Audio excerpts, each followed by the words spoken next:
I'm Philip Stoten, I'm here at Electronica and I'm joined by Olaf from IMI. Olaf, thanks for stopping by to chat. It's my pleasure. One of the things I wanted to explore is just some of the developments that are going on in the industry now in terms of the increasing demands for technical support for that whole product life cycle within the industry, and the way companies like IMI are growing through strategic acquisitions and development. Talk to me a little bit about what you see as the demands of the industry and your customers and what opportunities that provides you. Yeah, obviously the areas that we are working in have shifted from our original areas in the consumer computing peripheral field to a longer life cycle product in the automotive and industrial fields. And what we see there is a completely different scenario of what customers require from us in terms of the support. Originally, people came to a company like IMI to move to Asia for the lower cost, for large-scale manufacturing of standardized products for worldwide demand. What is happening now is customers requiring a lot more support from the whole supply chain, the whole value creation scene, and that allows us to add more value in engineering services, supply chain, after-sales services, and so on. Yeah, so it's at both ends of the development. Yes. Originally you're in the middle, they're providing you with very stable product. But now products are moving so much faster, so you're involved in the development of new products, new product introduction. That means you've got to be much more agile in the way you structure your business. How has that changed IMI? Yeah, that's correct. What happened is really customers looking not just for a labor cost gradient and benefit from that on the Asian market. What they are asking is basically partners in the development. And that is not just for the product development, but is offering services in the product development as well as looking at new processes, looking at new technologies, looking at convergence of different areas. One of the examples would be IMI's original field was in the semiconductor packaging assembly for chips. We gave up on that many years ago. We moved into the PCB assembly. And what we are seeing now is that companies, especially in the automotive and industrial market, require a much higher power density in their systems. One way to achieve it is through power modules. Yeah. And this is one area where IMI used our historical expertise on the assembly side, married that with the PCB assembly expertise, looking at power modules as a new way of creating value for our customers. And minimizing systems, creating higher power densities and so on. And power is a big deal, not just in the in consumer products, but as you say, in the automotive powertrain sector. Some of the technology you've gained through strategic acquisition. So, for example, you bought a power company. Yes, IMI bought a power company called PSI Technologies that was strong in discrete power assembly.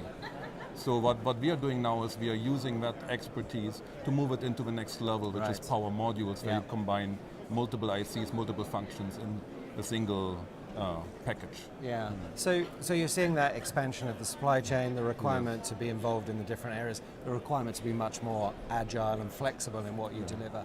What about on the innovation side? Are you seeing startups coming through, and are you having to deal with them in a different way to perhaps the more established brands? Well, startups is one. Startups always bring a lot of dynamic innovation into the whole supply chain, into the system assessments. However, what we are dealing with on an EMS side, we are a little bit risk averse.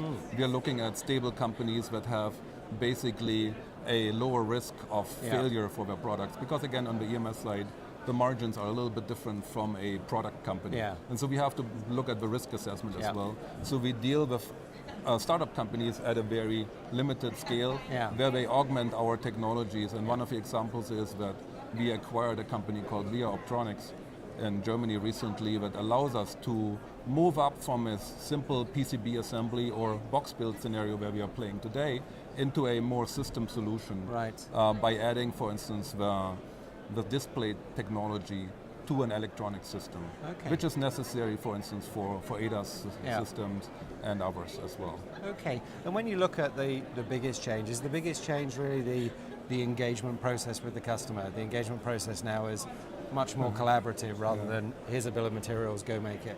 Well, I think a lot of companies are trying to focus on their core competence. The core competence, obviously, of every company is different and it's changing over time.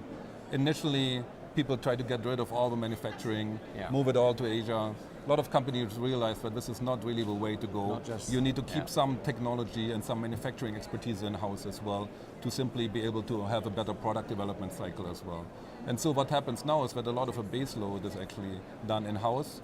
The manufacturing, especially in the automotive industry, is still predominantly in-house, not in the EMS companies. Yeah. But those companies augment that through specific technologies or expertise pockets. Yeah. And on the IMI side, obviously, we're trying to create a larger value chain and a larger set of tools which we can offer our customers, looking at providing support not just for a simple manufacturing process, but for system solutions.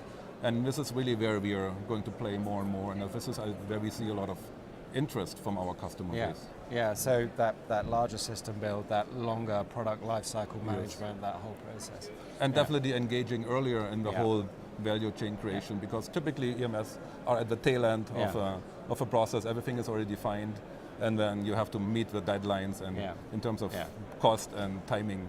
Yeah. And obviously, if you're involved earlier on, you can add a lot more innovation, particularly looking at the tremendous requirements on cost reduction which are happening in the industry these days. Yeah, and then you can also take care of end of life, so it's engage early and engage for longer. It makes perfect sense. I think one of the differentiators there is most of the EMS companies are headquartered or driven out of a developed country, either in Europe or in North America. IMI is in a unique situation. You're having an Asian base, having that Asian low-cost operation as part of our core competence, and we are now adding the technology aspects in the developed world. Yeah. And I think that gives us a good balance between innovation and cost factors, especially with the current changes in the political side, looking at a more regional aspect rather than a globalization, which the trend was a few years ago. And so we kind of looked at that a few years ago and decided to have a more regional approach to our manufacturing and the support structure. And so not just in terms of sales or engineering teams, but even in terms of factories.